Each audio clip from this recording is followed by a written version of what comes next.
بسم الله الرحمن الرحيم.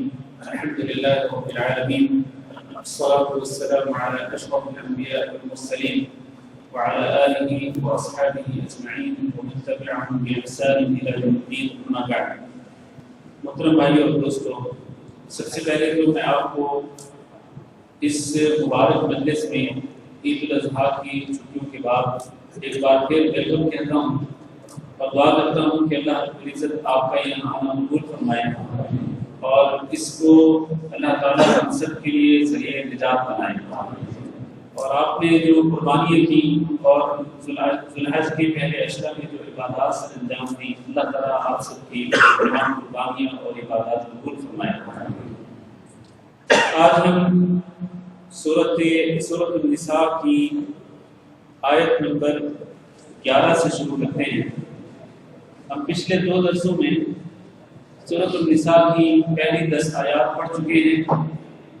آج آیت نمبر 11 سے شروع کرتے ہیں. اللہ رب العزت کے ارشاد گرامی ہے: اعوذ باللہ من الشیطان الرجیم یوصیکم اللہ فی اولادکم للذکر مثل حظ الانثیین فإن كن نساء فوق اثنتین فلهن ثلثا ما ترک وإن كانت واحدة فلها النصف ولأبويه لكل واحد منهما السدس مما ترك إن كان له ولد فإن لم يكن له ولد وورثه أبواه فلأمه الثلث فإن كان له إخوة فلأمه السدس من بعد وصية يوصي بها أو دين. آباؤكم وأبناؤكم لا تدرون أيهم أقرب لكم نفعا فريضة من الله إن الله كان عليما حكيما. ولكم نصف ما ترك أزواجكم إن لم يكن لهن ولد فإن كان لهن ولد فلكم الربع مما تركن من بعد وصية يوصين بها أو دين ولهن الربع مما تركتم إن لم يكن لكم ولد فإن كان لكم ولد فلهن الثمن مما تركتم من بعد وصية توصون بها أو دين. وإن كان رجل يورث كلالة أو امرأة وله أخ أو أخت فلكل واحد منهما السدس فإن كانوا أكثر من ذلك فهم شركاء في الثلث من بعد وصية يوصى بها أو دين غير مضار وصية من الله والله عليم حليم. تلك حدود الله ومن يطع الله ورسوله يدخله جنات تجري من تحتها الأنهار خالدين فيها وذلك الفوز العظيم. ومن يعص الله ورسوله ويتعدى حدوده يدخله نارا خالدا فيها وله عذاب مهين. جو آیات آپ کے سامنے تلاوت کی گئی ہیں، ان آیات میں وراثت کے احکام ذکر کیے گئے اور اسلام کا قانون وراثت بیان کیا گیا ہے. اس سے پہلے ہم عمدۃ الاحکام میں حدیث کی کلاس میں کتاب الفرائض پڑھ چکے ہیں. کتاب الفرائض سے مراد وہ باب یا وہ چیپٹر جس میں وہ احادیث ذکر کی گئی کہ جن کا تعلق وراثت کے ساتھ. اور وہ احادیث پڑھتے ہوئے میں نے آپ کو وراثت کے کچھ اصولی مسائل بتلائے تھے. ان میں سے ایک میں نے یہ بتلایا تھا کہ وراثت کے 3 اسباب ہیں، یعنی کوئی شخص کسی کا وارث 3 اسباب میں سے کسی ایک سبب کی بنا پر بن سکتا ہے. وہ 3 اسباب کیا ہیں؟ پہلا سبب خونی رشتہ، خونی رشتے کی بنا پر، جیسا کہ اولاد اپنے ماں باپ کی وارث بنتی ہے یا والدین اپنی اولاد کے وارث بنتے ہیں خونی رشتے کی وجہ سے. اولاد اور ماں باپ کے درمیان خونی رشتہ ہوتا ہے، تو خونی رشتے کی بنا پر وہ ایک دوسرے کے وارث بنتے ہیں. ماں باپ اپنی اولاد کے وارث بنتے ہیں اور اولاد اپنی ماں باپ کی وارث بنتی ہے، اپنے ماں باپ کے وارث بنتی ہے. یہ پہلا سبب ہے. وراثت کے اسباب میں سے پہلا سبب ہے خونی رشتہ. اور دوسرا سبب ہے نکاح. نکاح کی بنا پر بھی ایک شخص اپنی بیوی کا وارث بنتا ہے اور ایک بیوی اپنے خاوند کی وارث بنتی ہے. ان دونوں کے درمیان خامد بیوی کے درمیان وراثت کا کون سا سبب ہے؟ نکاح ہے، یعنی نکاح صحیح جو کہ نکاح کی اسلامی شرطوں کے مطابق ہو، اس نکاح کی وجہ سے ایک اجنبی عورت جس کے ساتھ اس کا خامد کا پہلے سے رشتہ نہیں ہوتا، لیکن جب وہ اس کے نکاح میں آ جاتی ہے تو اس کی وارث بن جاتی ہے۔ اسی طرح یہ خامد جو ہے یہ اپنی بیوی کا وارث بنتا ہے۔ اگر اس کی زندگی میں، خامد کی زندگی میں اس کی بیوی فوت ہو جائے تو وہ جو جائیداد چھوڑتی ہے یا وہ جو پیسہ چھوڑتی ہے، جو مال وہ چھوڑتی ہے، اس کے جب حصے ہوتے ہیں تو ان حصوں میں سے ایک حصہ اس کے خامد کو ملتا ہے۔ تو کس بنیاد پر ایک خامد اپنی بیوی کا وارث بنتا ہے اور کس بنیاد پر ایک بیوی اپنے خامد کی وارث بنتی ہے؟ اس کا سبب کیا ہے؟ نکاح۔ ان دونوں کے درمیان نکاح جو ہے یہ اثر جوڑ رہا ہے ان دونوں کو، اور اس کی وجہ سے وہ ایک دوسرے کے وارث بنتے ہیں۔ یہ دوسرا سبب ہے وراثت کے اسباب میں سے۔ پہلا سبب خونی رشتہ، جس طرح ماں باپ اور اولاد کے درمیان خونی رشتہ ہوتا ہے۔ دوسرا سبب نکاح ہونا ہے، جس طرح کہ خامد بیوی کے درمیان نکاح ہوتا ہے تو وہ ایک دوسرے کے وارث بنتے ہیں۔ تیسرا سبب ہے جس کا آج کل کے دور پر وجود نہیں، اور وہ سبب کیا ہے کہ ایک شخص ایک غلام کو آزاد کرے، پھر مالک کی آزاد کرنے والے شخص کی زندگی میں ہی وہ غلام فوت ہو جائے، وہ شخص فوت ہو جائے تو اس کا جو حق وراثت ہوتا ہے وہ اس شخص کے لیے ہوتا ہے جو اس کو آزاد کرتا ہے۔ اس کا حق وراثت اس شخص کو ملتا ہے جو کہ اس کو آزاد کرتا ہے، اس کو خرید کر اس کی قیمت ادا کرتا ہے، اس کو آزاد کرتا ہے تو وہ اس کا وارث بنتا ہے۔ اگر اس کا کوئی اور وارث نہ ہو تو پھر یہ اس کا وارث بنتا ہے۔ تو یہ تیسرا سبب ہے آزاد کرنا، کسی غلام کو آزاد کرنا۔ میں نے یہ تین اسباب تفصیل کے ساتھ حدیث کی کلاس میں پڑھائے۔ آج ہم جو احکام پڑھنے والے ہیں، احکام وراثت، وہ تین قسم کے ہیں۔ آج جو احکام وراثت پڑھنے والے ہیں وہ تین قسم کے ہیں۔ پہلی قسم اولاد کے حقوق کیا ہے، وراثت میں اولاد کے حقوق کیا ہے۔ دوسری قسم والدین کے حقوق کیا ہے وراثت میں، والدین کتنے حصے کے وارث بنتے ہیں یہ بیان کیا جائے گا۔ تیسری قسم خامد بیوی ایک دوسرے کے کس طرح وارث بنتے ہیں، خامد کتنے حصے کا وارث ہوتا ہے اور بیوی کتنے حصے کی وارث ہوتی ہے۔ تو یہ تین قسم کے احکامات وراثت کے، اسلام کے قانون وراثت کے جو آج ہم بیان کرنے والے ہیں، ان آیات کی روشنی میں جو بھی آپ کے سامنے پڑھی گئی۔ سب سے پہلے اولاد، اللہ تعالیٰ فرماتے ہیں، توجہ سے سنیے، یہ آیات جو ہیں یہ بڑی اہم ہے۔ قانون وراثت کے متعلق میں نے آپ کو بتایا تھا، قانون وراثت کے متعلق یہاں پر جو آیات ذکر کی یہ، اور اسی طرح اسی سورت کی جو آخری آیت، اسی سورت کی آخری آیت یستفتونک قل اللہ یفتیکم فی الکلالہ ان امرؤ ہلک لیس لہ ولد ولہ اخت، آخر تک وہ آیت ملا کر ان آیات کے ساتھ اس آیت کو ملا کر ان آیات کے اندر تقریباً پورا قانون وراثت اللہ تعالیٰ نے بیان کر دیا، پورا قانون وراثت۔ ان آیات کے ساتھ احادیث کو شامل کر لیں تو احکام وراثت بالکل واضح ہو جاتے ہیں اور کوئی ابہام اور کوئی اشکال باقی نہیں رہتا۔ تو ذرا توجہ سے سنیں گے اگر آپ تو انشاءاللہ آپ کے ذہن سے بہت سارے اشکالات دور ہو جائیں گے۔ وراثت کے متعلق آج کل بہت سارے اشکالات پائے جاتے ہیں اور بہت سارے لوگ نہیں جانتے ہیں کہ وراثت کس طرح تقسیم ہونی چاہیے، ماں باپ کا حصہ کتنا ہوتا ہے، خامد بیوی کا حصہ کتنا ہوتا ہے، اولاد کا حصہ کتنا ہوتا ہے اور کس طرح تقسیم ہونی چاہیے۔ بہت سارے لوگ نہیں جانتے اور بہت سارے لوگ تقسیم کرتے ہی نہیں ہیں۔ کتنے سال گزر جاتے ہیں کہ وہ وراثت تقسیم نہیں کرتے ہیں، یا تو ان کے آپس میں جھگڑا ہوتا ہے، مثلا بھائی اصرار کرتے ہیں کہ بہنوں کو کچھ نہیں دیا جائے۔ وہ کس لیے اصرار کرتے ہیں؟ اس لیے کہ ان کا دعویٰ یہ ہوتا ہے کہ بہنوں کو جو جہیز دیا گیا ان ماں باپ کی طرف سے شادی کے موقع پر وہی ان کا حق ہے۔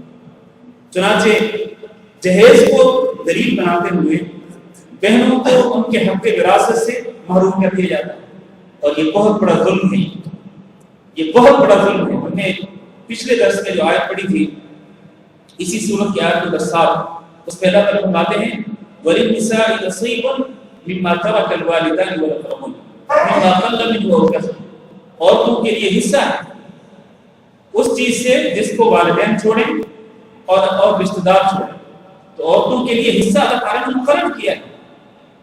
تو جب اللہ تعالیٰ نے عورتوں کو حصہ دار قرار دیا ہے تو کون ہے کہ جو عورتوں کو ان کے حصے سے محروم کر دے؟ وہ ظالم ہی تو ہو سکتا ہے، اور کون ہو سکتا ہے؟ یقیناً وہ ظالم ہوگا، اور میں سمجھتا ہوں کہ اس بھائی سے بڑا ظالم کوئی نہیں اس بہن کے لیے کہ جو اپنی بہن کو اس کے ماں باپ سے وراثت کے حصے سے محروم کرے۔ لہذا اسلام کے ضابطۂ وراثت کے مطابق عورتوں کو بھی حصہ ملنا چاہیے، اور مردوں کو بھی ان کے حصے کے مطابق وراثت ملنی چاہیے۔ تو آئیے دیکھتے ہیں وہ وراثت کے قوانین کیا ہیں، وہ وراثت کے احکام کیا ہیں، اسلام کا قانون وراثت اور ضابطۂ وراثت کیا ہے۔ سنیے ذرا، اللہ تعالیٰ فرماتے ہیں یوصیکم اللہ، اللہ تعالیٰ تمہیں تاکیداً حکم دیتا ہے۔ یہ جو لفظ ہے یوصی، یہ وصیت سے ہے، اللہ تعالیٰ تمہیں وصیت کرتا ہے۔ وصیت کا معنی کیا ہے؟ وصیت کا معنی ہے کہ اللہ تعالیٰ زور دے کر تمہیں حکم دیتا ہے، تاکیداً حکم دیتا ہے۔ ایک ہوتا ہے سمپل عادی حکم، اور ایک ہوتا ہے زور دے کر اس حکم میں تاکید پیدا کرنا۔ تو یہ وہی ہے یوصیکم اللہ، اللہ تعالیٰ تمہیں تاکیداً حکم دیتا ہے، زور دے کر اللہ تعالیٰ تمہیں حکم دیتا ہے۔ کیا؟ فی اولادکم، تمہاری اولادوں کے متعلق۔ لہٰذا یہاں ابھی جو سب سے پہلے وراثت کا ضابطہ بیان کیا جا رہا ہے وہ اولاد کے متعلق ہے۔ اللہ نے اولاد کے متعلق زور دے کر کیا حکم دیا؟ فرمایا للذکر مثل حظ الانثیین۔ پہلا ضابطہ یہ ہے کہ اگر اولاد میں مرد اور عورت دونوں ہوں، اگر اولاد میں بیٹے اور بیٹیاں دونوں ہوں تو اپنے باپ سے جب وارث بنتے ہیں تو تقسیم کس طرح ہوگی؟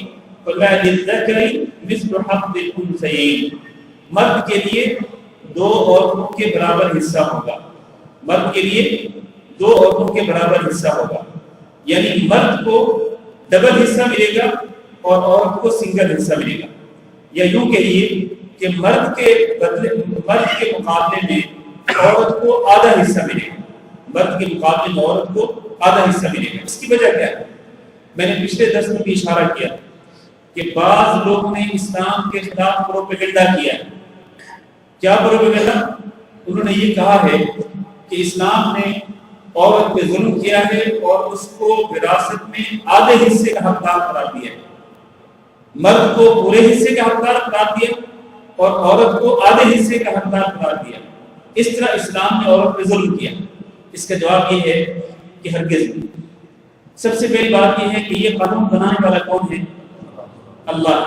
اور کیا اللہ تعالیٰ اپنے بندوں پر ظلم کرتا ہے؟ وما ربک بظلام للعبید، تیرا رب اپنے بندوں پر ظلم نہیں کر سکتا۔ لا یظلم ربک احدا، کہ تیرا رب کسی ایک پر ظلم نہیں کرتا ہے، یہ ناممکن ہے۔ حدیث قدسی میں ہے کہ انی حرمت الظلم علی نفسی فلا تظالموا، کہ لوگوں میں نے اپنے اوپر ظلم کو حرام قرار دے دیا ہے، یعنی یہ ممکن نہیں ہے کہ میں کسی پر ظلم کروں۔ یہ اللہ تعالیٰ فرماتے ہیں حدیث قدسی، یہ اللہ تعالیٰ نے اپنے اوپر حرام قرار دیا کہ وہ کسی پر ظلم کرے۔ فلا تظالموا، لہذا تم بھی ایک دوسرے پر ظلم نہ کرو۔ تو سب سے پہلی بات یہ ہے کہ یہ قانون وراثت بنانے والا اللہ ہے، اور اللہ کسی پر ظلم نہیں کر سکتا۔ اللہ تعالیٰ اپنے بندوں کے ساتھ انصاف کرتا ہے۔ دوسری بات یہ ہے کہ اللہ تعالیٰ نے کیوں مرد کو پورے حصے کا حقدار قرار دیا اور عورت کو آدھے حصے کا حقدار قرار دیا، یا مرد کو دگنا حصہ اور ڈبل حصہ اور عورت کو سنگل حصہ، یہ کیوں دیا اللہ تعالیٰ نے؟ اس کی وجہ یہ ہے کہ مرد کی ذمہ داریاں ڈبل ہوتی ہیں۔ خرچ کرنے کی پوری ذمہ داری کس کے سر پر ہوتی ہے؟ مرد پر ہوتی ہے۔ مرد ہی جو ہے جو جب شادی کرتا ہے تو حق مہر کون دیتا ہے؟ بیوی اپنے خامد کو حق مہر دیتی ہے یا خامد اپنی بیوی کو حق مہر دیتا ہے؟ حق مہر کا بوجھ مرد پر ہوتا ہے۔ وہ اپنی بیوی کو حق مہر دیتا ہے تو وہ اس کے لیے حلال ہوتی ہے حق مہر۔ پھر اس کے بعد بیوی کے جتنے ناز و نخرے ہیں، اس کے جتنا نام و نفقہ کا خرچہ ہے، وہ کس کی ذمہ ہے؟ وہ اس کی خامد کے ذمہ ہے۔ وہ اس عورت کے ذمہ نہیں، بلکہ عورت کے جتنا بھی نازک، اس کا جتنا بھی خرچہ ہے، نام رکھا ہے، کھانے پینے کا خرچہ ہو یا لباس کا خرچہ ہو یا رہائش کا خرچہ ہو، وہ سارے کا سارا مرد کے ذمہ ہوتا ہے۔ مرد نے وہ سارا خرچہ برداشت کرنا ہے۔ پھر اگر مرد کے ہاں، اگر ان کے ہاں اولاد پیدا ہوتی ہے تو اولاد کا ٹوٹل خرچہ کس کے ذمہ ہوتا ہے؟ اولاد کا ٹوٹل خرچہ باپ کے ذمہ ہوتا ہے۔ اللہ تعالیٰ نے کہیں بھی ماں پر یہ فرض نہیں کیا کہ وہ کمائے اور اپنی اولاد کا خرچہ برداشت کرے، نہیں، بلکہ سارے کا سارا خرچہ جو ہے اولاد کا وہ باپ کے ذمہ ہوتا ہے۔ تو شادی کے وقت حق مہر بھی باپ کے، خامد کے ذمہ، اور پھر ایک عورت کے جتنے بھی خرچے ہیں ان سب کی ذمہ داری مرد کے ذمہ، اور پھر اولاد ہونے کے بعد اولاد کے جتنے خرچے ہیں وہ سارے باپ کے ذمہ۔ تو یہ جتنی ذمہ داریاں ہیں مرد کی، ان ذمہ داریوں کی بنا پر اللہ تعالیٰ نے مرد کو ڈبل حصہ دیا اور عورت کو سنگل حصہ دیا۔ اور پھر آپ دیکھیں جاہلیت کے دور میں تو عورت کو کچھ بھی نہیں دیا جاتا تھا۔ جاہلیت کے دور میں عورتوں کو وراثت سے محروم کیا جاتا تھا، بلکہ جس طرح میں نے پچھلے درس میں کہا تھا کہ عورت جو ہے خود وراثت میں تقسیم ہوتی تھی، عورت خود وراثت میں تقسیم ہوتی تھی، اس کو وراثت میں کچھ نہیں ملتا تھا، لیکن اسلام نے اس کو کم از کم آدھے حصے کا تو حقدار قرار دیا ہے۔ تو یہ اسلام کا احسان ہے، اسلام کا احسان ہے عورت پر، کہ اسلام نے عورت کو، اسلام کے اندر عورت کو حقدار قرار دیا وراثت کا۔ تو اللہ تعالیٰ فرماتے ہیں للذکر مثل حظ الانثیین، مرد کے لیے کتنا حصہ ہے؟ مثل حظ الانثیین، دو عورتوں کے برابر حصہ جو ہے، جتنا حصہ دو عورتوں کو ملے گا اتنا حصہ ایک مرد کو ملے گا۔ اب ذرا اس کی مزید وضاحت کے لیے میں تھوڑی سی مثال دیتا ہوں۔ فرض کریں ایک باپ فوت ہوتا ہے، اس کی اولاد میں 4 بیٹے ہیں اور 4 بیٹیاں ہیں، 4 بیٹے اور 4 بیٹیاں۔ اب ان کے اندر تقسیم کس طرح سے ہوگی؟ اگر اس شخص کی بیوی بھی زندہ ہے، مرنے والے شخص کی بیوی یعنی ان بچوں کی ماں بھی زندہ ہے، تو اس کو کتنا ملے گا؟ ہم اگلی آگے پڑھتے ہیں۔ اس کو 8واں حصہ ملتا ہے۔ 8واں حصہ نکالا جائے گا اس عورت کا، مرنے والے شخص کی بیوی کا 8واں حصہ نکال دیں، 1/8، یعنی ٹوٹل اس کا جتنا بیلنس ہے، جتنی جائیداد ہے، اس کی قیمت لگا لی جائے، اس میں سے 1/8 وہ اس کی بیوی کو مل جائے گا۔ اب جو باقی ہے، باقی جتنا بھی ہے اس کو اس کے حصے بنانے ہیں، بیٹوں اور بیٹیوں میں تقسیم کرنے کے لیے۔ 4 بیٹے ہیں اور ہر بیٹے کے 2 حصے ہیں۔ ہر بیٹے کے کتنے حصے ہیں؟ 2 حصے۔ 4 کو 2 سے ضرب دیں 8، اور بہنوں میں سے، بیٹیوں میں سے ہر ایک کے ایک حصہ ہے، تو ان کے 4 حصے ہوں گے۔ ٹوٹل یہ 8 اور 4 12 حصے ہوں گے۔ تو ماں کو یعنی مرنے والے شخص کی بیوی کو 8واں حصہ دینے کے بعد جو باقی بچا اس کو 12 میں تقسیم کریں، اس کو ڈیوائڈ کریں 12 میں۔ جب 12 میں تقسیم کریں گے تو جو جواب آئے گا وہ ایک حصہ ہوگا کس کا؟ بہن کا، بیٹی کا حصہ ہوگا، مرنے والے شخص کی ایک بیٹی کا حصہ ہوگا، اور اسی کو 2 سے ضرب دے دیں تو وہ کیا حصہ ہوگا؟ کتنا، کس کا حصہ ہوگا؟ وہ بیٹے کا حصہ ہوگا۔ تو یہی وہ اللہ تعالیٰ کا فرمان ہے کہ للذکر مثل حظ الانثیین، 2 عورتوں کو جو حصہ ملے گا اس کے برابر ایک حصہ جو ہے وہ کس کو ملے گا؟ مرد کو ملے گا۔ جتنا حصہ 2 بیٹیوں کو ملنا ہے اتنا حصہ جو ہے وہ ایک بیٹے کو ملنا ہے، یعنی ڈبل حصہ ملنا ہے، 2گنا حصہ ملنا ہے مرد کو، اور سنگل 11 حصہ جو ہے وہ ملنا ہے عورت کو۔ اچھا جی، اب آگے بڑھتے ہیں۔ فرمایا فَإِن كُنَّ نِسَاءً فَوْقَ اثْنَتَيْنِ فَلَهُنَّ ثُلُثَا مَا تَرَكَ، اگر عورتیں ہوں یعنی مرنے والے شخص کی اولاد میں صرف عورتیں، بیٹیاں، بیٹے اور بیٹیاں مکس نہیں، بلکہ صرف اور صرف بیٹیاں، اور وہ کتنی ہیں؟ فوق اثنتین، 2 سے زیادہ ہیں، فَلَهُنَّ ثُلُثَا مَا تَرَكَ، تو ان بیٹیوں کے لیے جو کہ 2 سے زیادہ ہیں ان کے لیے 2 ثلث یعنی 2/3، 2 تہائی حصے ہیں ما ترک، اس چیز سے جس کو مرنے والے شخص نے چھوڑا، مرنے والے شخص کے ترکے میں سے، اس کی وراثت میں سے 2/3 ملے گا کس کو؟ ان بیٹیوں کو جو کہ جن کے بھائی نہیں ہیں، ان بیٹیوں کو جن کے بھائی نہیں ہیں اور ان کی تعداد 2 سے زیادہ ہے، تو ان کو 2/3 ملے گا۔ اب اس کی ایک مثال لیجیے، فرض کریں ایک شخص فوت ہوتا ہے، اس کی بیوی زندہ ہے اور اس کی اولاد میں کوئی بیٹا نہیں، اس کی صرف 3 بیٹیاں ہیں، اس کی 3 بیٹیاں ہیں۔ تقسیم کس طرح سے ہوگی؟ تقسیم اس طرح سے ہوگی کہ سب سے پہلے مرنے والے شخص کی بیوی کو 8واں حصہ دیا جائے گا۔ کیوں؟ اس لیے کہ اس کی اولاد زندہ ہے، اولاد میں اس کی بیٹیاں زندہ ہیں۔ مرنے والے شخص کو 8واں حصہ دیا جائے گا، مرنے والے شخص کی بیوی کو 8واں حصہ دیا جائے گا۔ پھر اس کے بعد جو باقی بچے گا، تو باقی جو بچے گا اس کے 3 حصے کر دیے جائیں گے۔ کیوں؟ اس لیے کہ وارث بننے والی 3 ہی بیٹیاں ہیں، وارث بننے والی 3 بیٹیاں ہیں۔ اب جب 3 حصے کیے جائیں گے تو ان میں سے 2 حصے نکال کر ان تینوں بیٹیوں کے اندر برابری کی بنیاد پر تقسیم کیے جائیں گے، اور ایک حصہ جو بچ جائے گا وہ باقی رشتہ داروں کے لیے ہوگا۔ بات سمجھے کہ نہیں سمجھے؟ جو حصہ بچے گا، جو ترکہ بچے گا مرنے والے شخص کی بیوی کو 8واں حصہ دینے کے بعد، اب جو باقی ہے، اب اس کو آپ نے تقسیم کرنا کتنے حصوں میں؟ 3 حصوں میں۔ 3 حصوں میں کیوں تقسیم کرنا ہے؟ اس لیے کہ 3 ہی بیٹیاں ہیں اور ان کے 3 حصے ہیں، ان کے 3 حصے ہیں۔ تو آپ جب 3 حصے کریں گے تو ان 3 میں سے 2 حصے لے کر ان تینوں بیٹیوں کے اندر برابری کی بنیاد پر تقسیم کر دیے جائیں گے۔ یہی اللہ نے فرمایا فَلَهُنَّ ثُلُثَا 2/3، 2 ثلث، 2/3 حصے ان بیٹیوں کے لیے جو کہ 2 سے زیادہ ہیں، ان 3 ہیں، اور جو ایک حصہ جو باقی بچے گا وہ باقی رشتہ داروں میں تقسیم کر دیا جائے گا۔ اب دیکھیں آپ یہاں پر، اچھا اس کے بعد آگے اللہ نے فرمایا وَإِنْ كَانَتْ وَاحِدَةً، اور اگر ایک ہی بیٹی ہے فَلَهَا النِّصْفُ، تو اس کے لیے آدھا حصہ ہے۔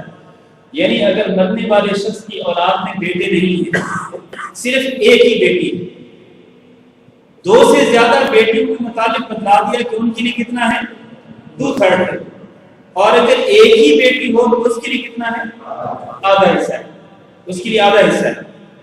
یہاں سوال یہ پیدا ہوتا ہے کہ اللہ تعالیٰ نے 2 سے زیادہ بیٹیوں کا حصہ بھی بتا دیا، اور وہ کتنا ہے؟ 2/3، 2/3 حصے، اور جو ایک بیٹی ہے اس کا بھی حصہ بتا دیا، اور وہ کیا ہے؟ آدھا۔ 2 کہاں گئے؟ 2 کو کتنا ملے گا؟ اگر 2 ہی بیٹیاں ہوں، ایک شخص جو فوت ہوا اس کی ایک بیوی زندہ ہے، یا فرض کریں اس کی بیوی بھی فوت ہو چکی ہے، اس کی اولاد میں صرف 2 بیٹیاں ہیں، 2 کو کتنا حصہ ملے گا؟ 2 کا تو یہاں ذکر ہی نہیں۔ یا اللہ تعالیٰ نے 2 ہی صورتیں ذکر کی کہ یا تو 2 سے زیادہ بیٹیاں ہوں، یعنی 3 یا 3 سے زیادہ، 3، 4، 5، 6، 7، 8 جتنی بھی ہیں، ان کے لیے 2/3 حصے، اور اگر ایک ہی بیٹی ہے تو اس کے لیے آدھا حصہ ہے۔ تو 2 کہاں چلی گئی؟ ان کے لیے کتنا حصہ ہے؟ ہاں جی، کون جواب دے گا؟ جی آدھا دونوں میں تقسیم کریں گے۔ نہیں، کس نے کہا 2/3؟ آپ نے کہا کیوں؟ کس بنا پہ آپ ہو؟ نہیں، یہ دیکھیں اللہ تعالیٰ نے قرآن مجید میں تو فوق اثنتین 2 سے زیادہ کی بات کی اللہ تعالیٰ نے۔ اللہ تعالیٰ نے یہ فرماتا ہے کہ 2 اور 2 سے زیادہ ہوں تو پھر اتنا ہے، 2/3 ہے۔ اگر اللہ یوں فرماتا تو پھر تو کوئی اشکال ہی نہیں تھا، لیکن اللہ تعالیٰ نے بتایا کہ 2 سے زیادہ ہوں، فوق اثنتین، 2 سے زیادہ ہوں تو ان کے لیے 2/3، لیکن 2 ہوں تو کتنا ہے؟ اس کا تو اللہ نے ذکر نہیں کیا یہاں قرآن مجید کے اندر، اس آیت کے اندر۔ آدھا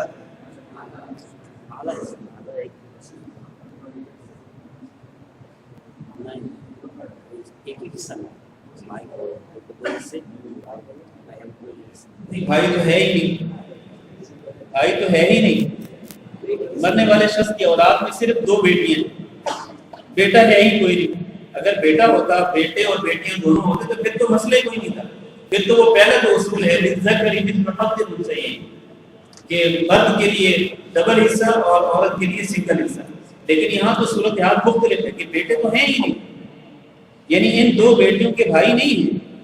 تو ماں کے لیے آدھا حصہ اور باقی جو بچیں گے اس کا آدھا حصہ. نہیں، یہ کیسے آپ کہہ رہے ہیں کہ جو باقی ماں کا حصہ نکالنے کے بعد جو بچے گا وہ آدھا آدھا ان لوگوں کو دے دیا جائے گا؟ نہیں، یہ بات صحیح نہیں. بچے کے 3 حصے ہو گئے، آدھا 2 بھائیوں کو اور ایک حصے دار، یعنی وہی 2/3 والی بات آپ کہہ رہے ہیں کہ 2/3 ہی دیا جائے گا. 3 حصے ہو گئے بچے کے، 2 بھائیوں میں ایک بانٹا جائے گا، وہی 2/3 ہوگا نا. جب آپ 3 حصے کرنے کے لیے کہہ رہے ہیں تو آپ کہہ رہے ہیں کہ 2 حصے ان 2 بیٹیوں کو دے دیے جائیں اور ایک حصہ باقی رشتے دار کو، تو مطلب 2/3 ان کو دے دیا جائے. ہاں جی، جن بھائیوں نے 2/3 کا کہا ان کا جواب درست ہے، لیکن کس بنا پہ ہم نے اس جواب کو درست مانا؟ قرآن مجید میں تو اس کا ذکر نہیں ہے، اس کی وضاحت ہوتی حدیث سے. اور وہ حدیث ہم پہلے پچھلے جب ہم نے حدیث کی کلاس میں وراثت کے مسائل پڑھے تھے تو وہاں سے وہ حدیث کوٹ کی. وہ حدیث کیا ہے؟ وہ حدیث یہ ہے کہ حضرت سعد بن ربیع رضی اللہ تعالیٰ عنہ جنگ احد میں شہید ہو گئے. ان کے بھائی نے کیا کیا؟ ان کے بھائی نے شہید ہونے والے بھائی کی پوری جائیداد پہ قبضہ کر لیا، جبکہ شہید ہونے والے شخص کی بیوی بھی زندہ تھی اور اس کی 2 بیٹیاں بھی زندہ تھیں.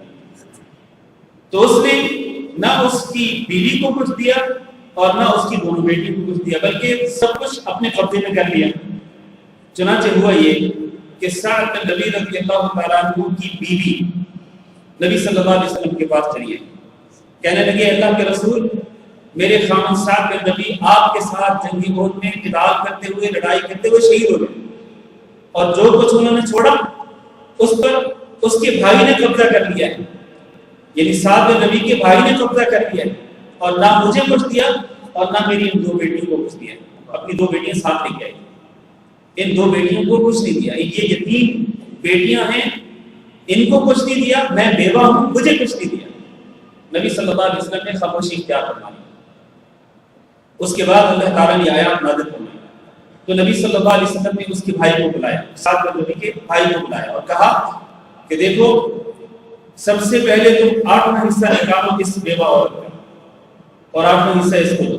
پھر اس کے بعد 2/3 2/3 حصہ ان 2 بیٹیوں کو دو، اور اس کے بعد جو باقی بچے وہ تم لے لو، جو باقی بچے وہ تم لے لو. تو اس حدیث سے معلوم یہ ہوتا ہے کہ اگر بیٹیاں 2 ہوں، مرنے والے شخص کی اولاد میں بیٹے نہ ہوں، صرف 2 بیٹیاں ہوں، تو ان کو کتنا ملے گا؟ 2/3 ملے گا. جیسا کہ 2 سے زیادہ، اگر 2 سے زیادہ بیٹیاں ہوں، 3 ہوں یا 4 ہوں یا 5 10 ہوں، جتنی بھی ہیں، ان سب کے لیے 2/3 حصہ مقرر کیا گیا ہے. بالکل اسی طرح سے 2 بیٹیوں کے لیے بھی 2/3 حصہ مقرر کیا گیا ہے حدیث کی روشنی میں. میں اولاد کے متعلق جو ضابطہ بیان کیا گیا ہے اس کو پھر سے اختصار کے ساتھ ریپیٹ کرتا ہوں. اولاد 3 قسم کی ہو سکتی ہے. یا تو اولاد مکس ہوگی، بیٹے اور بیٹیاں دونوں، یا پھر صرف بیٹیاں ہوں گی، یا پھر صرف بیٹے ہوں گے. اسی طرح 3 ہی صورتیں ہوتی ہیں. کوئی چوتھی صورت بھی ہے؟ کوئی چوتھی صورت ہو تو بتا دیں. چوتھی صورت یہ ہو سکتی ہے کہ کوئی اولاد بھی نہ بیٹے نہ بیٹی. ٹھیک ہے، خیر یہ جو صورت ہے نا آپ کی چوتھی صورت، یہ ہمارا موضوع بحث نہیں ہے. ہم حصے بیان کر رہے ہیں تو ہم نے تو بیان کرنے ہیں ان کے لیے جو موجود ہیں. لہذا اگر اولاد مکس ہو تو ان کے درمیان تقسیم وراثت کس طرح سے ہوگی؟ یہاں پر جو اللہ نے اصول بیان کر دیا وہ کیا ہے کہ مرد کو کتنا دیں؟ 2 حصہ دیں اور عورت کو سنگل حصہ دیں. ان دونوں کے درمیان تقسیم اس طرح سے ہوگی. اور پھر میں نے آپ کو مثال بھی دی کہ اگر 4 بیٹے 4 بیٹیاں ہوں تو 4 بیٹوں کے 8 حصے ہو جائیں گے اور 4 بیٹیوں کے 4 ہی حصے ہوں گے. اس طرح عورت کو سنگل حصہ ملے گا اور بیٹی کو سنگل حصہ ملے گا اور بیٹے کو ڈبل حصہ ملے گا. یہ پہلی صورت. دوسری صورت، اگر صرف بیٹیاں ہوں، مرنے والے شخص کی کہ بیٹے زندہ نہیں، بیٹے موجود نہیں یا وہ پہلے فوت ہو چکے، اب اس کی وفات کے وقت صرف اور صرف اس کی بیٹیاں ہیں. اب بیٹیوں کی تعداد دیکھنی ہوگی. اگر تو ایک ہی بیٹی ہے تو اس کے لیے آدھا حصہ، اور اگر دو ہیں یا دو سے زیادہ ہیں تو ان کے لیے 2/3. یہ دوسری صورت ہوگی. لیکن اگر اس کے بالکل برعکس کس طرح کہ مرنے والے شخص کے صرف بیٹیاں نہیں، مرنے والے شخص کے صرف بیٹے ہیں، بیٹیاں نہیں، تو بیٹوں کو کتنا ملے گا؟ بیٹوں کا حصہ یہاں پر ذکر نہیں کیا گیا. لیکن اس آیت سے جو معلوم ہوتا ہے وہ یہ ہے کہ بیٹے جو موجود ہیں باپ کی وفات کے وقت، اگر ان کی ماں بھی زندہ ہے تو ماں کا 8واں حصہ نکالنے کے بعد باقی جتنا بچے گا وہ سارے کا سارا تینوں بیٹے لے جائیں. وہ بیٹے جتنے بھی ہیں، 3 ہیں، 4 ہیں، 5، 10 جتنے بھی ہیں، وہ سارا کا سارا جو بچے گا وہ بیٹے لے جائیں. اب اس کی مثال دیتا ہوں. ایک شخص فوت ہوتا ہے، وفات کے وقت اس کے وارث میں اس کی بیوی زندہ ہے اور اس کے والدین فوت ہو چکے. والدین اس کی وفات سے، اس کی موت سے پہلے ہی وفات پا چکے. اب صرف اس کے وارثوں میں اس کی بیوی زندہ ہے اور اس کی اولاد میں صرف بیٹے ہیں. بیٹے 2 ہیں، 3 ہیں، 4 ہیں، 10 ہیں، جتنے بھی. اب مثال کے طور پر ہم یہ فرض کر لیتے ہیں کہ اس کے 4 بیٹے ہیں. تب تقسیم کس طرح سے ہوگی؟ تقسیم اس طرح سے ہوگی کہ سب سے پہلے مرنے والے شخص کی بیوی کا 8واں حصہ نکالا جائے گا. پھر اس کے بعد اس کے جو 4 بیٹے ہیں ان میں اس کی پوری جائیداد تقسیم کر دی جائے گی. کس طرح کہ 4 حصے کر لیے جائیں گے. اگر 10 بیٹے ہیں تو 10 حصے کر لیے جائیں گے. اگر 8 بیٹے ہیں تو 8 حصے کر لیے جائیں گے. اگر 2 بیٹے ہیں تو 2 حصے، اور اگر ایک ہی ہے تو سارے کا سارا. اس کی مرنے والے شخص کی بیوی کو 8واں حصہ دینے کے بعد جتنا بچے گا وہ اکیلا بیٹے دے جائے گا. اگر وہ اکیلا ہی ہے تو ساری جائیداد اس کے حصے میں آ جائے گی. اور اگر 4 ہیں تو 4 حصے کرنے کے بعد ایک حصہ 4 میں تقسیم ہو جائے گا. اسی طرح جتنے بیٹے ہوں گے ان کے حساب سے حصے بنا لیے جائیں گے اور ایک حصہ جو ہے وہ سب کو دے دیا جائے گا. تو یہ 3 صورتیں ہیں اولاد. یہاں پر اولاد کے متعلق جو ضابطۂ وراثت ہے وہ مکمل ہوا اولاد کے متعلق. اب اس کے بعد اسی آیت کا جو اگلا حصہ ہے وہ والدین کے متعلق. اور والدین کے متعلق وراثت کے جو ضابطے کو بیان کرنے سے پہلے عقیل بھائی بار بار اشارہ کرتے ہوئے میں سوال لے لوں. سوال کیا ہے؟ یہاں پہ آپ نے کہا کہ 8واں حصہ ماں کا لے کر کے بیٹے تو سارے لے کے چلے گئے، تو بیٹیوں کو 2 سلوس، سمجھو 2 بیٹی ہیں 2 سلوس. بیٹیاں ہیں ہی نہیں. آپ نے میرے خیال فالو نہیں کیا مجھے پوری طرح سے. میں نے جو اس کے پہلے اگر 2 بیٹیاں ہیں تو ان کو 2 سلوس دینے کے، 2 سلوس دینے کا حکم ہے. باقی رقم بچی ہوئی وہ صرف کو لے کے جائے گا. ہاں اس کے جو باقی رشتہ دار ہیں، ہاں جی، مثلا اس کے بہن بھائی، مرنے والے شخص کے بہن بھائی.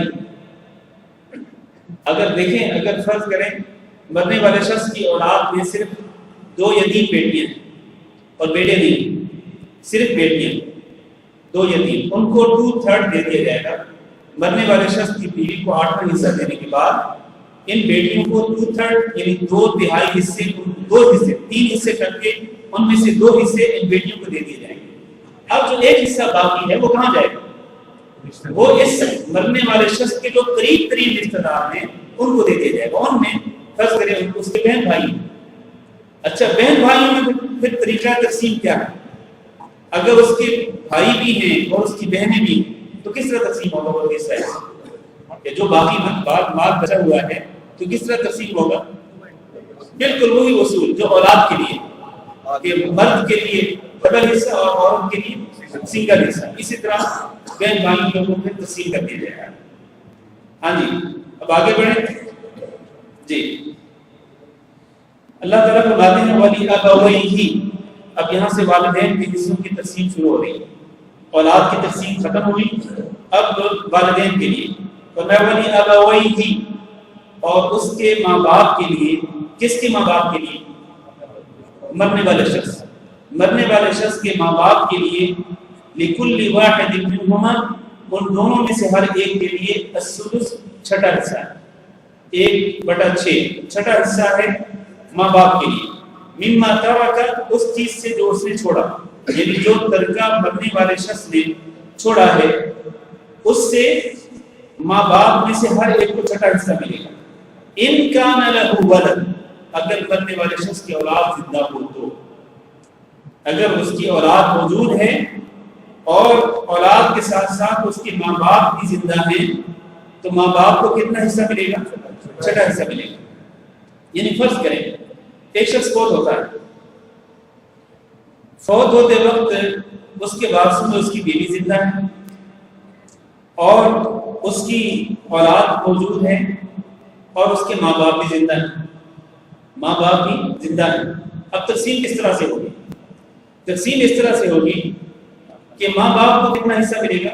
چھٹا حصہ. یعنی ٹوٹل جتنا مال موجود ہے، جتنا اس کا ترکہ ہے، مما ترک، جتنا ترکہ اس نے چھوڑا ہے، اس میں سے سب سے پہلے 1/6 حصہ جو ہے، یعنی چھٹا حصہ نکال کر وہ تو والدین کو دے دیا جائے گا، ماں باپ میں وہ تقسیم ہو جائے گا چھٹا حصہ. پھر اس کے بعد مرنے والے شخص کی بیوی جو بچے گا، مرنے والے شخص کی بیوی کو 8واں حصہ دیا جائے گا. ٹھیک ہے، اب یہ 8واں حصہ جب اس کو دے دیا جائے گا تو اب جو کچھ بچے گا وہ اس کی اولاد میں تقسیم ہو جائے گا. تو یہ اللہ تعالیٰ فرماتے ہیں وَلِأَبَوَيْهِ، اور مرنے والے شخص کے ماں باپ کے لیے لِكُلِّ وَاحِدٍ مِّنْهُمَا، ان دونوں میں سے ہر ایک کے لیے السدس چھٹا حصہ ہے، مما ترک، اس سے جو کہ وہ چھوڑے، ان کان لہ ولد، اگر اس کی اولاد ہو تو. اچھا اگر اولاد نہ ہو تو پھر فرمایا فَإِن لَّمْ يَكُن لَّهُ وَلَدٌ، اگر مرنے والے شخص کی اولاد موجود نہیں ہے، وَوَرِثَهُ أَبَوَاهُ، اور اس کے وارث بن رہے ہوں اس کے دونوں ماں باپ، یعنی ماں باپ دونوں زندہ ہوں، اولاد نہیں ہے، ماں باپ موجود ہیں، تو پھر کیا ہوگا؟ پھر کتنا حصہ ملے گا؟ فرمایا فَلِأُمِّهِ الثُّلُثُ، تو اس کی ماں کے لیے تیسرا حصہ ہوگا، اس کی ماں کے لیے تیسرا حصہ ہوگا. باپ کو کیا ملے گا؟ نہیں، باپ کو چھٹا ہے، ماں باپ کو چھٹا حصہ تب ہے جب مرنے والے شخص کی اولاد نہ ہو، اولاد موجود ہو تو چھٹا حصہ ہے. یہاں تو اولاد نہیں ہے. اگر اولاد نہیں ہے، مرنے والے شخص کی اولاد موجود نہیں ہے اور اس کے ماں باپ زندہ ہیں، تو فرمایا بجائے اس کے کہ اللہ رب العزت دونوں کا حصہ ذکر کرتا کہ ماں باپ کو اتنا دیا جائے، اللہ تعالیٰ نے یہاں صرف ماں کا بتلایا کہ مرنے والے شخص کی ماں کو تیسرا حصہ دیا جائے. تو باپ کہاں جائے گا بیچارہ؟ اس کو کیا ملے گا؟ جی نہیں، کس طرح ڈبل ملے گا؟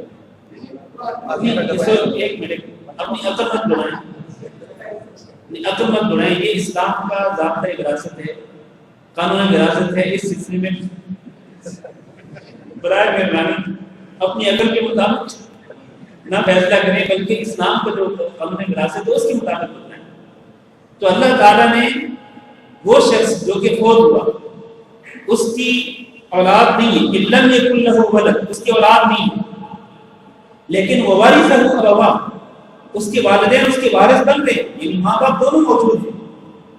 تو اللہ نے فرمایا فَلِأُمِّهِ الثُّلُثُ، ماں کے لیے تیسرا حصہ. باپ کو کیا ملے گا؟ باپ کو کیا ملے گا؟ ماں کو تیسرا حصہ دینے کے بعد جو کچھ بچے گا وہ باپ کا، جو کچھ بچے گا وہ باپ کو ملے گا. جی اگر اس کی وائف موجود ہے تو اس کی وائف کو ملے گا چوتھا حصہ. نہیں، 8واں حصہ تب ہوتا ہے جب اولاد موجود ہو، اور اولاد موجود نہ ہو تو چوتھا حصہ ملتا ہے. آگے وہ اگلی آیت میں آ رہا ہے، خامد بیوی جو ہے وہ کتنے حصے کے اقدار ہوتے ہیں وہ اگلی آیت میں آ رہا ہے. اچھا جی، اب یہاں ذرا توجہ کیجیے. اس کے بعد اللہ تعالیٰ فرماتے ہیں فَإِن كَانَ لَهُ إِخْوَةٌ، اگر مرنے والے شخص کے بھائی بھی زندہ ہوں، بہن بھائی بھی موجود ہوں، فَلِأُمِّهِ السُّدُسُ، تو ماں کے لیے کتنا حصہ ہے؟ چھٹا حصہ. دیکھیں پہلی جو صورت ہے ماں باپ کے لیے، پہلی صورت یہ ہے کہ ماں باپ جو مرنے والا شخص ہے اس کی اولاد موجود ہے. توجہ کیجیے، مرنے والے شخص کی اولاد موجود ہے اور اس کے ماں باپ بھی زندہ ہیں، تو ماں باپ کو کتنا حصہ ملے گا؟ دونوں کے لیے چھٹا حصہ. اوکے، اگر اولاد موجود نہیں ہے نہیں لکل واحد منہم السدس،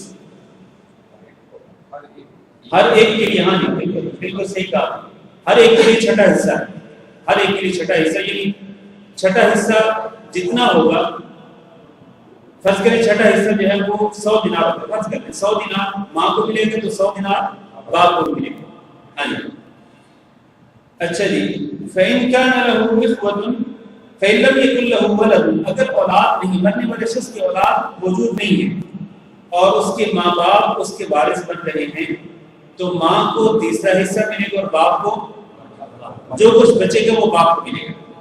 اس کے بعد فرمایا کہ فَإِن كَانَ لَهُ إِخْوَةٌ، اگر مرنے والے شخص کے بہن بھائی بھی زندہ ہوں، یعنی اس کے ماں باپ بھی زندہ ہیں اور اس کے بہن بھائی بھی زندہ ہیں لیکن اولاد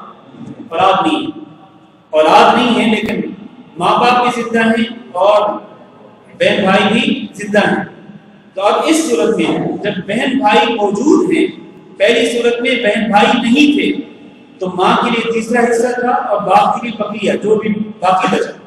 اب اس صورت میں جب ماں باپ بھی موجود ہیں اور ماں باپ کے ساتھ بہن بھائی بھی موجود ہیں مرنے والے شخص کے، تو فرمایا فَلِأُمِّهِ السُّدُسُ، تو ماں کو چھٹا حصہ ملے گا اور باپ کو جو باقی بچے گا، باپ کو جو باقی بچے گا وہ ملے گا، چھٹا حصہ ملے گا ماں کو۔ اس صورت میں جب مرنے والے شخص کے بہن بھائی بھی موجود ہوں تو پھر ماں کو چھٹا حصہ ملے گا اور باپ کو جو باقی بچے گا وہ اس کو ملے گا۔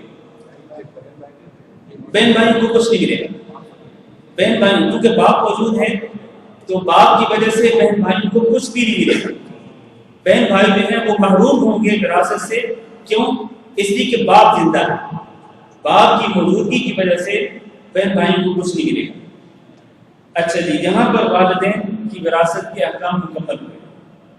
والدین جی اگر بیوی زندہ ہے تو دیکھا جائے گا کہ اولاد ہے یا نہیں، اگر اولاد ہے تو 8واں حصہ، نہیں ہے تو چوتھا حصہ وہ اگلی آیت میں آ رہا ہے۔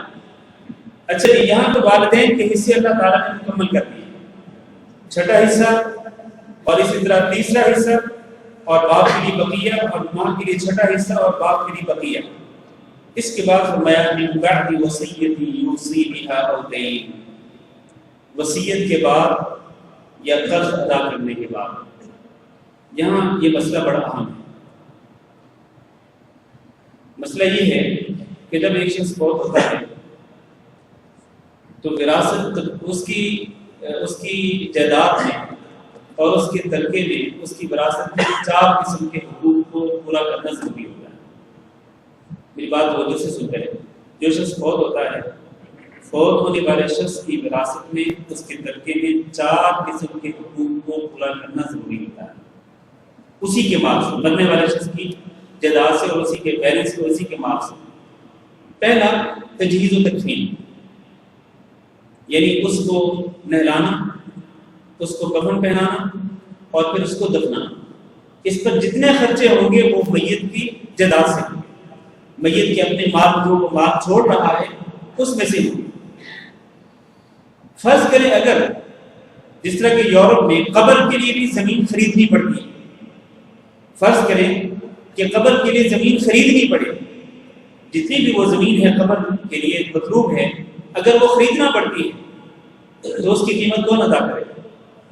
خود میت کی چھوڑی ہوئی جو وراثت ہے، جو اس نے مال چھوڑا، اسی سے اس کی قیمت ادا کی جائے گی۔ اسی طرح کفن کی جو قیمت ہے، اسی طرح اس کو نہلانے پر جو خرچہ آ رہا ہے اور کفن پہنانے پر جو خرچہ آ رہا ہے، یہ اور قبر پر جو خرچہ آ رہا ہے، یہ سارے کا سارا تجہیز و تدفین کا جو خرچہ ہے، سب سے پہلے یہ اس میت کی اپنی چھوڑی ہوئی وراثت سے ادا کیا جائے، یہ پہلا ہے۔ نمبر 2، اس کے اوپر جو قرضہ ہے وہ قرضہ اتارا جائے، مرنے والے شخص کے ذمے جو قرضہ ہے وہ قرضہ اتارا جائے۔ یہاں میں ایک مثال دے کر کے وضاحت کرنا چاہتا ہوں کہ فرض کریں ایک شخص نے جائیداد چھوڑی 1 لاکھ روپے کی، یا اس نے 1 لاکھ روپیہ نقدی، یا اس نے کوئی زمین یا کوئی اور مال اس نے چھوڑا، اس کی قیمت 1 لاکھ روپے، اور اس کے اوپر فرض کریں کہ 90,000 روپے قرضہ ہے، 90,000 روپے قرضہ ہے، تجہیز و تکفین اور تدفین پر 10,000 روپے خرچ ہو گئے، اب 90,000 باقی ہے اور 90,000 کا قرضہ بھی ہے، تو سب سے پہلے کیا کیا جائے گا؟ یہ قرض ادا کیا جائے گا، اور اس کے بعد وارثوں میں تقسیم کرنے کے لیے کچھ بھی نہیں ہوگا، لہٰذا وارثوں کو کچھ نہیں دیا جائے گا، کیونکہ قرضہ ادا کرنا ضروری ہے، اور آپ کو معلوم ہے کہ قرضے کا معاملہ بڑا سنگین ہے، اس پر میں مزید بات بھی کرنا چاہتا ہوں، یہ بڑا سنگین معاملہ ہے کہ میت کے ذمہ اگر قرضہ ہو اور وہ جنتی بھی ہو تو جنت کی نعمتوں کے دروازے، جنت کے دروازے اس کے لیے نہیں کھولے جاتے جب تک کہ اس کا قرضہ ادا نہیں کیا جاتا، اگر وہ جنتی بھی ہو، اور اگر وہ اللہ نہ کرے وہ پہلے ہی جہنمی ہو تو قرضے کا بوجھ بھی اگر وہ مرتا ہے تو اس کو مزید عذاب اس کو دیا جائے گا قبر کے اندر، حیات کے اندر۔ تو اس لیے میت کے حقوق جو ہیں سب سے پہلے تجہیز و تکفین اور تدفین کا حق ادا کیا جائے، اور پھر اس کے اوپر جو قرضہ ہے وہ ادا کیا جائے۔ تیسرا، اگر اس نے وصیت کی ہے تو اس کی وصیت کے مطابق اس کی وصیت کو پورا کیا جائے، لیکن اس کی شرط یہ ہے کہ وہ وصیت شرعی ہو، غیر شرعی نہ ہو۔ اور آپ کو معلوم ہونا چاہیے کہ ہم نے حدیث کی کلاس میں وصیت کے احکام تفصیل سے پڑھے تھے، وصیت کے احکام تفصیل سے پڑھے تھے، ان احکامات میں سے ایک شرط یہ بھی ہے، وصیت کے احکامات میں سے ایک حکم یہ بھی ہے کہ وصیت اپنے وارث کے حق میں نہ ہو، مرنے والا شخص اپنے وارث کے حق میں وصیت نہ کرے، جو غیر وارث رشتہ دار ہیں جن کو کچھ حصہ ملنے والا نہیں، اگر ان کے حق میں وہ وصیت کرے گا تو وصیت قابل قبول ہوگی، لیکن اگر فرض کرے وہ اپنی بیوی کے حق میں وصیت کرے وہ قابل قبول نہیں، اپنے والدین کے حق میں وہ وصیت کرے وہ وصیت قابل قبول نہیں، اپنی اولاد کے متعلق وصیت کرے اس کی وہ وصیت قابل قبول نہیں۔ کیوں؟ اس لیے کہ اصلا یہ اس کی اولاد، اس کے ماں باپ اور اس کی بیوی یہ سارے کے سارے اس کے وارث ہیں، وراثت میں ان کو حصہ ملنے والا ہے، تو اپنے وارثوں کے حق میں کوئی شخص وصیت نہیں کر سکتا، یہ پہلی شرط ہے۔ دوسری شرط یہ ہے کہ وصیت کی لمٹ کیا ہے، کتنی، کہاں تک وصیت کر سکتا ہے انسان؟ زیادہ سے زیادہ 1/3، 1/3، زیادہ سے زیادہ 1/3 کی ایک انسان وصیت کر سکتا ہے، یعنی اپنی ٹوٹل جائیداد میں سے 1/3، 1/3 حصے کی وصیت کر سکتا ہے کہ اس کو فی سبیل اللہ خرچ کر دیا جائے، فقراء مساکین پہ خرچ کیا جائے۔ تو یہ دوسری شرط ہے، اگر 1/3 سے زیادہ کی وصیت کرے گا تو قابل قبول نہیں ہوگا، اس کو 1/3 تک لانا ضروری ہوگا۔ تو یہ تیسرا حق ہے وصیت پوری کرنا۔ اب جب سب سے پہلے تجہیز و تکفین اور تدفین کے خرچے پورے کر دیے گئے میت کی وراثت اس کے ترکے سے، اور قرضہ بھی اتار دیا گیا، وصیت بھی پوری کر دی گئی، اب جو بچے گا وہ کہاں جائے گا؟ چوتھا حصہ وہ وارثوں کے اندر تقسیم ہوگا، جو بچے گا وہ وارثوں کے اندر تقسیم ہوگا، اور تقسیم کا اصول کیا ہوگا وہ بھی ہم نے پڑھ لیا ہے۔ تو یہاں اللہ تعالیٰ فرماتے ہیں من بعد وصیت کے بعد، یہ جو تقسیم ہے اولاد کے درمیان یا والدین کے درمیان، یہ تقسیم من بعد وصیت کے بعد، پہلے وصیت پوری کرے، اور دین یا پھر قرضہ، وصیت اور قرضے کی مد میں جو پیسے خرچ ہونے ہیں پہلے وہ خرچ کریں، وہ نکال لیں، اس کے بعد جو بچے گا وہ تقسیم کر دیں۔ اللہ نے فرمایا آباؤکم و ابناؤکم، تمہارے باپ اور تمہارے بیٹے، لا تدرون، تم نہیں جانتے ہو، ایہم اقرب لکم نفعا، ان میں سے کون زیادہ قریب ہے فائدے کے لحاظ سے، یعنی اللہ تعالیٰ کو معلوم ہے کہ کس کو زیادہ فائدہ ہوتا ہے، کس کے ذریعے ہوتا ہے، باپ کے ذریعے یا باپ بیٹے کے ذریعے، یہ اللہ تعالیٰ کو معلوم ہے۔ تو لہٰذا اللہ تعالیٰ نے اپنے علم کے مطابق یہ فیصلے کر دیے ہیں اور ضابطے مقرر کر دیے ہیں، وراثت کے اصول مقرر کر دیے ہیں۔ فریضۃ من اللہ، یہ اللہ تعالیٰ کی طرف سے مقرر کیا ہوا حصہ ہے۔ ان اللہ کان علیم حکیما، بے شک اللہ تعالیٰ بہت علم رکھنے والا ہے اور بہت ہی حکمت والا ہے۔ اللہ نے اپنے علم کے ساتھ اور اپنی حکمت کے ساتھ یہ اصول اور ضابطے مقرر کر دیے ہیں، لہٰذا ان پر کسی کو اعتراض کرنے کی گنجائش، اعتراض کرنے کی ضرورت نہیں ہے، بلکہ اللہ رب العزت نے چونکہ حکمت کے ساتھ یہ اصول اور یہ ضابطے مقرر کیے ہیں تقسیم وراثت کے، تو ان کے سامنے سر تسلیم خم کرنا چاہیے اور اپنے آپ کو جھکا دینا چاہیے اور ان ضابطوں پر عمل کرنا چاہیے اور ان اصولوں پر عمل کرنا چاہیے۔ اس آیت کریمہ میں ہم نے دو قسم کے لوگوں کی وراثت جو ہے وہ اس کی تقسیم کے اصول اور ضابطے کو ذکر کیے ہیں، ایک اولاد کے اور دوسرا ماں باپ کے۔ تیسرا حصہ باقی ہے اور وہ ہے خامن بیوی کا کہ خامن بیوی کے درمیان وراثت کی تقسیم کس طرح ہوگی، وہ انشاءاللہ اگلی آیت کی تفصیل ہم اگلے درس میں پڑھیں گے، کیونکہ آج ہم نے جو پڑھ لیا الحمدللہ کافی ہے۔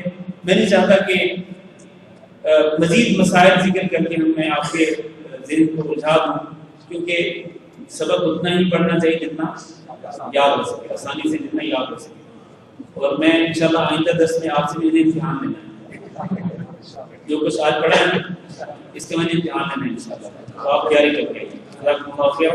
استغفر اللہ علیہ وسلم انہ غفور رحیم۔ کچھ سوالات ہیں میرے پاس۔ ایک سوال یہ ہے کہ اگر کوئی شخص کویت میں انتقال کرتا ہے اور یہ کیا سوال ہے؟ یہ بس کیا ہے؟ پڑھ کے بتا دیں۔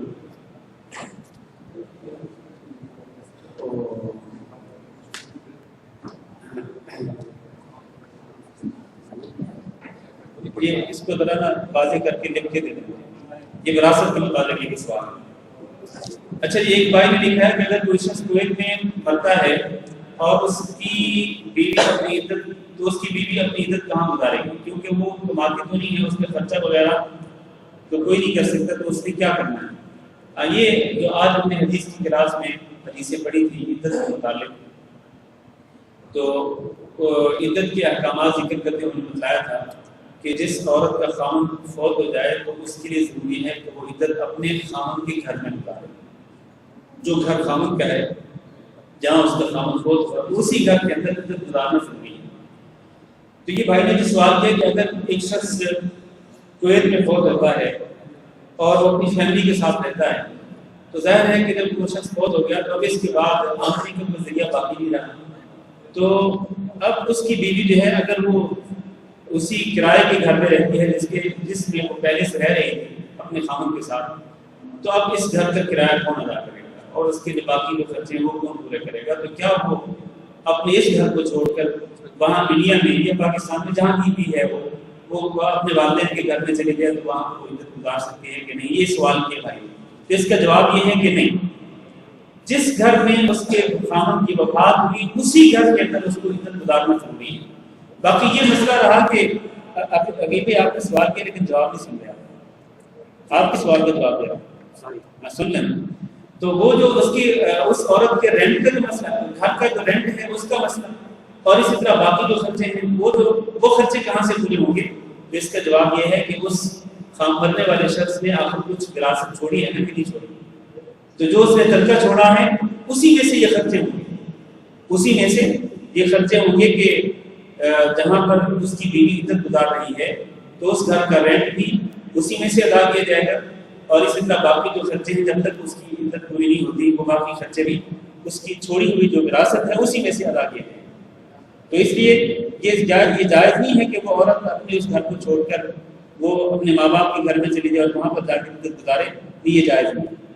سنیے، پیسے نہیں لے تو نہیں اس نے کچھ تو چھوڑا ہوگا نا، ہاں اگر اس نے کچھ نہیں چھوڑا، یہ دوسرا سوال ہے کہ اگر اس نے کچھ نہیں چھوڑا، اس کا بینک بیلنس کچھ بھی نہیں، تو پھر کیا کرے وہ عورت؟ وہ مجبور ہے، اب اس مجبوری کی حالت میں اب وہ اپنے والدین کے گھر میں جا کر رہ سکتی ہے اور وہاں عدت پوری کر سکتی ہے، ورنہ اگر ایسی مجبوری نہ ہو اور یہاں رہنا ممکن ہو، اسی گھر کے اندر رہنا ممکن ہو، تو پھر اس کو اسی گھر کے اندر رہ کر کے عدت پوری کرنی چاہیے۔ ہاں جی جی پیسے کے علاوہ ریسیڈنس کی پرابلم آ جاتی ہے، کمپنی ہاں جی جی، اگر اقامے کے مسائل ہیں جس طرح کہ یہاں پر بہت مسائل ہوتے ہیں اقامے وغیرہ کے، تو اگر اقامے کے مسائل ہیں اور اقامہ فرض کریں اگر ختم ہونے والا ہے اور رینیو نہیں ہو سکتا ہے، اس کی تجدید نہیں ہو سکتی ہے، تو پھر اس طرح کی جو مجبوریاں ہوتی ہیں مجبوری کی وجہ سے احکامات بدل جاتے ہیں۔ اگر اس طرح کی مجبوری ہو اقامہ وغیرہ کی کہ ان کا رہنا ممکن نہ ہو تو پھر ٹھیک ہے، پھر وہ اس ملک کو چھوڑ کے چلی جائیں، وہ خاتون اپنی اولاد کے ساتھ چلی جائے اور اپنے ملک میں جا کر کے وہ عدت کے ایام پورے کر لیں۔ اچھا جی، یہ ساری اپیلیں ہیں دعاؤں کی، انشاءاللہ یہ بعد میں ذکر کرتا ہوں۔ یہ ایک پرچہ آیا میرے پاس، پرچہ، تو اس میں 6 سوالات ہیں ماشاءاللہ۔ پہلا سوال یہ کہ اگر گھر کی سربراہ ماں یا بیوی ہو جو قربانی کے انتظام کرے اس صورت میں بال ناخن نہ کاٹنے کی پابندی کس پر ہوگی؟ بھائی یہ تو مسئلہ گزر گیا، قربانی کا مسئلہ گزر گیا نا، تو یہ سوال آپ کو پہلے کرنا چاہیے۔ اب جب کہ یہ موقع بھی گزر چکا، دوبارہ اگر گھر کی سربراہ ماں یا بیوی، یعنی اگر ظاہر ہے کہ اگر سربراہ تو کبھی بن سکتی ہے جب وہ مرد فوت ہو چکا ہو، تو اگر مرد فوت ہو چکا ہے تو اس کی بیوی اگر گھر کی سربراہ ہے تو وہ اگر قربانی کا انتظام کرتی ہے تو ٹھیک ہے، اس کی بال اور ناخن نہ کاٹنے کی جو پابندی ہے وہ اسی پر فرض ہوگی، یہ پابندی اسی پر ہوگی جو کہ خرچہ کر کے قربانی کر رہی ہے یا کروا رہی ہے۔ دوسرا سوال، بکرا یا گربا کی طرح گائے یا اونٹ پر بھی پورے گھر والوں کی طرف سے قربانی کر سکتے ہیں یا 7-8 حصے کرنا ضروری ہے؟ گائے یا اونٹ پر بھی پورے گھر والوں کی طرف سے قربانی کر سکتے ہیں؟ جی ہاں، ایک گائے کا جانور جو ہے یا اونٹ کا جانور اپنی پوری فیملی کی طرف سے قربان کر سکتے ہیں۔ یہ ضروری نہیں ہے کہ آپ 7 حصے بنائیں یا اونٹ میں 10 حصے بنائیں تو تبھی آپ قربان کر سکتے ہیں، نہیں، یہ ضروری نہیں ہے۔ آپ پورے کا پورا جانور، گائے کا جانور ہو یا اونٹ کا جانور ہو، پورے کا پورا جانور اپنی اور اپنی فیملی کی طرف سے قربان کر سکتے ہیں، کوئی حرج نہیں۔ تیسرا سوال، کیا فوت شدہ کو قربانی میں ایک ساتھ شامل کر سکتے ہیں یا کہ الگ قربانی کرنی چاہیے؟ فوت شدہ کی نیت کر سکتے ہیں، یعنی جب آپ نیت کریں قربانی کی تو آپ کی نیت یہ ہو کہ یہ جو جانور ہے یہ میری طرف سے، میری فیملی کی طرف سے اور میرے فوت شدہ والدین کی طرف سے، تو ٹھیک ہے، کوئی حرج نہیں۔ فوت شدہ انسان کو اپنی قربانی کی نیت میں شامل کر سکتے ہیں، کوئی حرج نہیں۔ چوتھا سوال یہ کہ اگر بچے کا عقیقہ بیوی کے والد نے کیا ہو تو باپ کو دوبارہ کرنا چاہیے یا نہیں؟ بیوی کے والد نے یعنی بچے کے نانے نے، ہاں جی، نہیں، اگر بچے کے نانے نے، بچہ یا بچی جو بھی ہے اس کے نانا نے اگر عقیقہ کر دیا تو بس وہ کام، ضروری نہیں ہے کہ اس کا والد ہی عقیقہ کرے، یہ ضروری نہیں ہے۔ پانچواں سوال ہے کہ کیا نعت سننا اور کہنا جائز ہے؟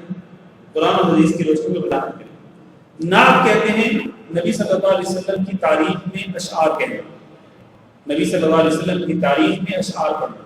حضرت حسان بن ثابت رضی اللہ تعالیٰ عنہ نبی صلی اللہ علیہ وسلم کی تعریف میں اشعار پڑھتے تھے، اشعار کہتے تھے، تو اس لیے اشعار میں نبی صلی اللہ علیہ وسلم کی تعریف کرنا اس میں کوئی حرج نہیں۔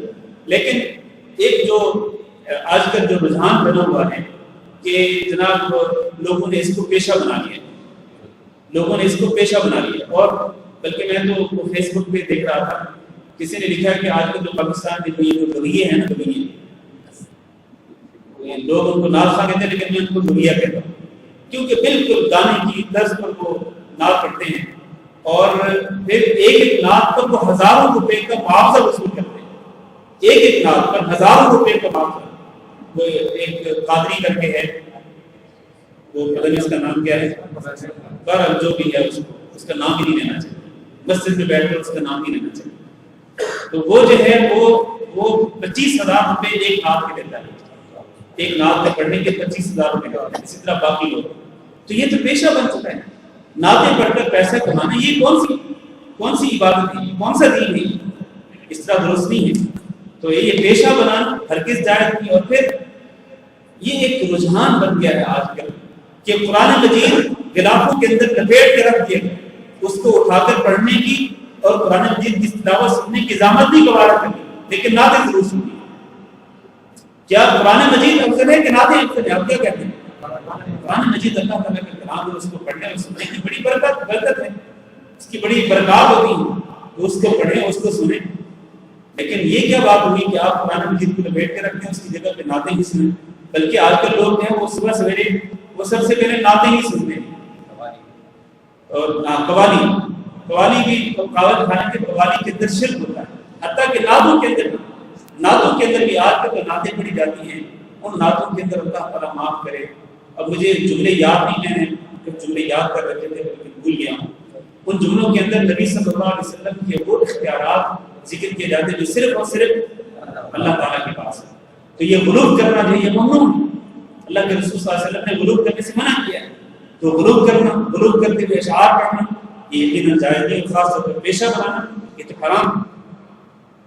آخری سوال بھائی کا، ہمارے یہاں میت کو نہلانے کے بعد سب میت کے گرد کھڑے ہو کر کفن پکڑ کر سورت ملک پڑھتے ہیں. کیا ایسا کرنا ثابت ہے؟ ایسا کرنا ثابت نہیں ہے.